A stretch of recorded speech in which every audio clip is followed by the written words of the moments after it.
폭탄 발언. 고용주 방송문화진흥회 이사장의 발언에 파문이 커지고 있습니다. 자, 뭐 어제도 잠깐 다뤘는데 역시 이제 문재인 대표와 관련된 내용 아니겠습니까? 일단 새정치민주연합 긴급 의원총회를 열어서 지금 비난의 수위를 높이고 있습니다. 사퇴해야 된다까지 나오고 있어요. 어떻게 보십니까? 이게 정치에서 피하, 그러니까 적과 동지를 구분하는 전략을 굉장히 많이 씁니다. 그리고 그게 굉장히 중요한데요. 정치 세력화 하는데. 근데 문제는 정치 권력을 누가 잡느냐, 그리고 누가 어떻게 국정 운영을 하느냐가 이제 뭐 진보 보수든 세력에 따라서 차이가 나는 부분이 있습니다. 근데 그거에 대해서 입장 차이에 따라서 우려하거나 걱정하는 부분도 있는데, 이게 좀 지나치면은 좀 문제가 되는 것 같습니다. 예를 들어서 개인적으로 사상의 자유는 있습니다. 근데 공인으로서의 막말이라든지 지나친 언사는 조금 안 하는 게 좀 낫지 않나라는 생각을 합니다. 그래서 민주주의 할 때 개인의 사상의 자유가 있지만, 그래서 극단주의적인 정당들도 출연을 합니다. 민주주의 국가에서. 근데 그런 정당들이 다수의 국민의 지지를 받지 못하는 이유 중에 하나는 집단적인 지성이 존재하고 그런 부분에 대한 공인들의 절제력이 분명히 존재하는 부분이 있거든요. 그래서 그런 공인으로서의 자제력이나 절제력이 좀 부족한 거 아니었나라는 생각을 하게 됩니다. 자, 그러면 여기에 대한 야당의 발언도 함께 살펴보도록 하겠습니다. 서른 의원이 좀 강력히 반발을 하고 있는데요. 과한 표현이 아니다. 정신적 장애가 있다. 뭐 이렇게 얘기를 했어요. 그리고 박지원 의원은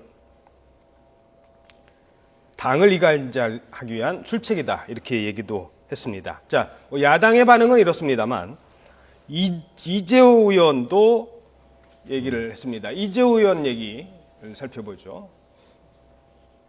이건 이제 야당도 반발하고 있지만 새누리당 내 일부, 이재호 의원이라든가 김문수 의원은 거론이 됐던 분들이기 때문에, 자, 옹호하지 말고 책임을 물어야 된다라는 얘기가 있고요. 김무성 대표는 조금 시각이 좀 다릅니다. 문제가 있지만 해임 촉구까지는 생각하지 못했다라고 얘기를 했습니다. 어떻게 보세요? 일단 여당 반응 보면서 굉장히 지금 내부에서 온도차가 느껴지죠. 그런데 고용주 이사장이 거론했던 인사 중에 하나가 김문수 전 경기지사가 있습니다. 전향을 했다. 그런데 이재호 의원이 사실은 이제 국회 김문수 전 지사와 같이 옛날 민중당부터 시작했거든요. 그래서 이제 그걸 전향의 관점으로 보는데, 이재호 의원 같은 거는 지금 발언해 보면 궤를 김문수 전 대표랑 같이 보는 거죠. 그런데 지금 김무성 대표는 사실은 사퇴까지 하는 건 내부적으로는 여권의 이제 우파 세력도 많으니까 이거 결집시키는 효과가 있다라고 보는 거고, 야당은 지금 굉장히 딜레마에 빠져 있는 거 같습니다. 실제 야당 의원한테 물어봤는데 이 사람이 발언을 했는데 이게 해임 수단이 별로 없는 거예요. 그러니까 어떤 면에서는 어제 모 의원은 직접 거론됐던 의원하고 통화를 해보니까 이게 굉장히 노이즈 마케팅 같다. 그래서 사실 우리 딜레마에 빠져 있다. 근데 어떤 비난은 수위는 높은데 제재할 수 있는 수단이 아무것도 없는 거예요. 그렇죠. 그런데 2012년 대선을 생각해 보면요. 그때 당시 민주당의 패배의 여러 가지 원인 중에 하나가 통합진보당 이정희 의원과 분명한 선을 걷지 못했기 때문이다라는 게 있거든요. 지금도 또 이 종북 논란이에요.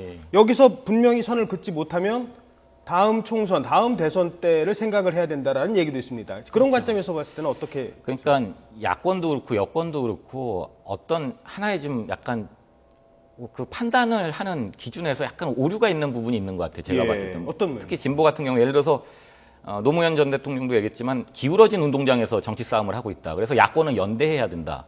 그래서 연대를 하다 보니까는 민주당이 갖고 있던 중도 진보적인 그런 성향들과 좀 차이가 있는 다른 진보적인 세력들하고 연대를 하고요. 그런 것들이 선거에서 결과를 이끌어난다라고 얘기를 하는데, 실질적으로 최근에 김장수 박사가 쓴 하드볼 게임인가 그 책을 보면은 지난 대선이 사실은 중도 사람들이 다 결정을 했다라는 겁니다. 그렇게 보면은 중도적인 주요 정당들이 연대보다도 자기네들이 중간적인 입장에서 진보 보수를 건전하게 경쟁하는 것도 하나의 유권자들 입장에서 보면은 훨씬 좋은 선택이 될 수도 있다라는 생각을 하는데, 그게 자꾸 불리하다라고 생각을 하는 거죠. 그래서 그러다 보니까 이렇게 좀 더 극단적으로 가야 되고, 자기 하여간 입장을 분명하게 보여주는 게 더 정치적으로 유리하다 이런 생각들을 많이 하는 것 같아요. 근데 이렇게 되면은 인사권이 굉장히 중요하고 해임을 안 하더라도 결국 여론이 안 좋아가지고 사퇴를 안 할 경우에는 결국 인사권자의 문제로 이게 오게 됩니다. 그래서 정치적인 부담을 갖게 되는 부분이 있죠. 그래서 공인들, 특히 또 임명받은 사람들은 또 임명권자에 대한 고민도 좀 해야 될 필요가 있다. 그래서 자제력을 보일 필요가 있다라고 생각을 합니다. 그렇죠. 해임하라고 하면 그 인사한 사람은 또 어떻게 되겠습니까? 예. 자, 지금까지 정치권 현안 살펴봤습니다. 조진만 덕성여대 정치외교학과 교수였습니다. 고맙습니다. 예.